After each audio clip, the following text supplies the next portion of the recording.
కొందరు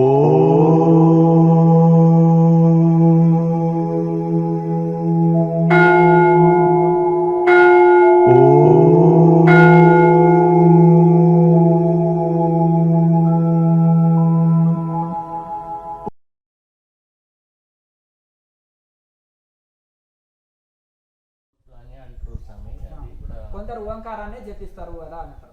అయితే ఇప్పుడు ఈ మంత్రము మనకు గురుగారు చెప్పింది జపించుకుంటూ పోతే లాస్ట్కు అదే ఓంకారమే మిగులుతుంది అన్నట్టు కూడా మేము విన్నాము. అది ఎంతవరకు కరెక్ట్ అని మీ ద్వారా తెలుసుకున్నాము. అయితే చాలా మటుకు ఏమంటారంటే తారణ చేస్తే తరింపజేసేదే తారకం. తారణ అంటే మనం జపం చేస్తే తరింపజేసేదే తారకం అంటారు. కొంతమంది తారకం అంటేనేమో రాముడి మంత్రాన్ని తారకం అంటారు. ఇంకా కొంతమంది ఈ ఉపనిషత్తుల్లో ఋషులు ఏం చేశారంటే ప్రణవాన్ని ఓంకారాన్ని తారకం అని చేశారు అని చెప్పారు. అయితే ఆ ప్రణవం ఏకాక్షరి అనే దాన్ని తారకం అంటారు. అయితే ప్రతి మంత్రానికి కూడా ఓంని చేరుస్తారు. చూడండి, రాముడిది కానీ కృష్ణుడిది కానీ మీరు ఈ సమస్త ముక్కోటి దేవతల మంత్రాలు ఎవరి జపం చేసినా మొదలు ఓం చేరుస్తారు. ఓం లేకుండా ఇది ఓం ప్రాణం అది కాదు. అయితే ఓం అనేది ప్రాణం లాంటిది కాదు. మిగతాది నాటిది శరీరం. ప్రాణం లేకపోతే శరీరం ఏమవుతుంది? శవమే. అలాగే ఇప్పుడు ఓం అనేది ఇంజన్, మిగతా నామాలు అనేది డబ్బలు. ఎన్ని డబ్బలు ఉన్నా ఓం లాక్కొని వెళ్తుంది కదా. అట్లా ఓం అనేది ఇంజన్ లేకపోతే డబ్బలు ఎన్ని ఉన్నా లాభం లేదు. అందుకని ఏ ఇష్ట దైవానికైనా మొదలు ఓం చేర్చాలి, మధ్యలో దైవం పేరు, చివరికి నమః అనాలి. శివుడు ఇష్టం అనుకో, ఓం శివాయ నమః, ఓం రామాయ నమః, ఓం శ్రీ మాత్రే నమః. అలాగే అట్లా ఓం చేస్తున్నాం, నమః చేస్తున్నాం, మధ్యలో దైవం పేరు వచ్చేటట్టు చూసుకోవచ్చు. సింపుల్. ఎవరైనా ఇష్టదైవాన్ని జపం చేయాలంటే ఎవరిని నాకు తెలియదు అని సొంతంగా జపం చేసుకోవాలనుకున్న వాళ్ళు ఈ విధంగా మొదలు ఓం చేర్చుకొని మధ్యలో దైవం పేరు ఇష్టదైవం పేరు చేర్చుకొని చివరికి నమః అంటే సరిపోతుంది. సరిపోతుంది జపానికి. అట్లా కనుక ఈ విధంగా ఓం అనేది ఇంజను ప్రతి దాంట్లో ఉంటుంది. కొంతమంది యోగులు ఇద్దరు కలిసినప్పుడు ఓం అంటారు. ఎందుకంటే తస్యవాచక ప్రణమః అంటాడు పతంజలి మహర్షి. ఆ ఓంకారము భగవంతుడి పేరు ఏంటంటే ఈశ్వర అంటాడు కొన్ని చోట్ల. భగవద్గీతలో కూడా ఈశ్వరుడు అంటాడు. ఎక్కడ? ఏది? ఈశ్వర సర్వభూతానం హృదయేషోర్జున తిష్టతి. ఈశ్వరుడు అన్ని హృదయంలో ఉన్నాడు, నివాసమై ఉన్నాడు. మళ్ళీ అన్నిటిని రంకురాత్నంలాగా తిప్పుతున్నాడు. మళ్ళీ ఏం చేయాలి? మరి ఆయన మాయకు లోన్ చేసి తిప్పితే అంటే త్వమేవ శరణం గచ్చా సర్వభావేన భారత. ఆయననే శరణబోడు, అన్ని యోగక్షేమాన్ని చూసుకుంటాడని చెప్పారు. పతంజలి మహర్షి కూడా ఈశ్వరుడు అని చెప్పారు. ఈ రెండు సమన్వయ గ్రంథాలు, రెండు ఒకే విషయాన్ని గట్టిపరిచేది. అలాగే తర్వాత ఇంకా ప్రణవాన్ని ఇంకా చెప్పాలంటే తస్యవాచక ప్రణవ అన్నాడు. ఆ భగవంతుడికి పేరే ప్రణవము, ఓంకారం అని చెప్పాడు. తజ్జప తదర్థ భావనం అన్నాడు. దాన్ని జపం చేసుకో, దాని అర్థ భావన సహితంగా. ఉట్టి జపం యాంత్రిక జపం కాదు, దైవ భావనతోటి. భావన కూడా చాలా ముఖ్యము. యాంత్రికమైతుంది ఊరికి జపం చేస్తే, కానీ భావనయుక్తంగా దానికి అధిష్టాన దైవాన్ని స్మరించుకుంటూ చేయాలి. అట్లా అది భావనయుక్తంగా. యద్భావం తద్భవతి కనుక ఆ యొక్క భగవంతుడికి పేరే ఓంకారము. కొంతమంది ఓంని ఒకటి కూడా జపం చేసుకుంటారు, ప్రణవం. కానీ అందులో ఆకారం బ్రహ్మ, ఉకారం విష్ణు, మకారం మహేశ్వరుడు, త్రిమూర్తులు, త్రివేదములు, త్రిలోకములు ఉన్నాయని మనం భావనయుక్తంగా చేయాలి.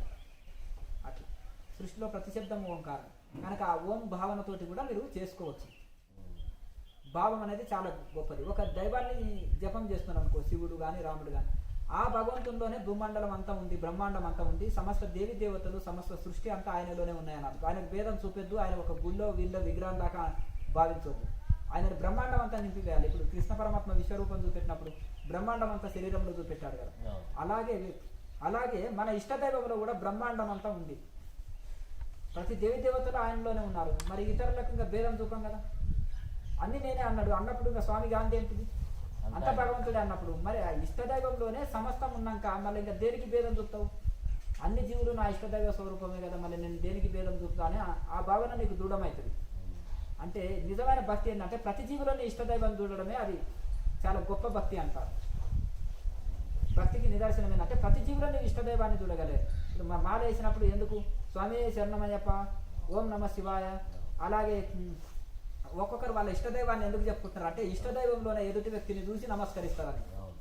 అంతేనా కదండి? ప్రతి ఒక్కరు స్వామి స్వామి అనుకుంటారు. ఎందుకంటే ఇట్లా ఒకరిలోన భగవంతుని ఇష్టదైవాన్ని ఇతర అంటే ప్రతి జీవిలో చూడాలి అని ఎద్దు స్వామి అంటారు. ఎద్దు స్వామి సక్కపోతలేదు అంటారు. ఎందుకంటే అది ఎద్దుని కూడా స్వామి అని సంబోధిస్తున్నాడు. ఎందుకు? తన ఇష్టదైవమైన స్వామిని అందులో చూసుకుంటున్నాడు. అట్లా ప్రతి వస్తువు ఈ కుక్క స్వామి ఎందుకో తింటలేదు అన్నం పెట్టినా అంటారు. అంటే ఆ విధంగా చెప్పడం సంబోధన అవుతారు. అంటే ప్రతి జీవిలో నువ్వు భగవంతుని చూడాలని ఉండాలని అట్లా అభ్యాసం చేసుకుంటున్నారు. అట్లా దానికోసమే దీనికోసమే ప్రతి జీవిలో భగవంతుని చూడాలనేది ఆ భక్తి యొక్క ఉద్దేశం. అది దాన్ని ఏంటంటే ఖండ భక్తిని అఖండ భక్తిగా చేయాలి, ఖండ ప్రేమని అఖండ ప్రేమగా చేయాలి. ప్రేమ లేని వాళ్ళు ఎవరి ప్రపంచంలో భార్య పిల్లలు అంటే ఎవరికి ప్రేమ ఉండదు, ప్రతి జీవిలో అది ఉంటుంది కదా. ఆ ప్రేమని నువ్వు విశాలంగా చేయి, సంకుచిత ప్రేమని విశాలంగా చేయి, విశ్వ ప్రేమగా చేయి, యూనివర్సల్ లవ్గా చేయి. విశ్వ ప్రేమగా మార్చిందాం అనుకో నీకు బంధమే లేదు. సంకుచిత ప్రేమ చేసినాం అనుకో భార్య పిల్లల మీద ఉండేది అది మోహం అంటారు. ఆ ఫ్యామిలీ వరకు ఉండే ప్రేమ మోహం. అంతేనా? అర్థమైంది కదా. మహా టెర్రరిస్టులకు కూడా భార్య పిల్లల మీద ప్రేమ ఉంటుంది. కఠోర వ్యక్తిగా అనుకుంటారు కదా. అటువంటి కఠోరమైన మనసులో కూడా భార్య పిల్లల మీద ప్రేమ ఉంటుంది. దాన్ని ఏమంటారు? వ్యామోహం అంటారు.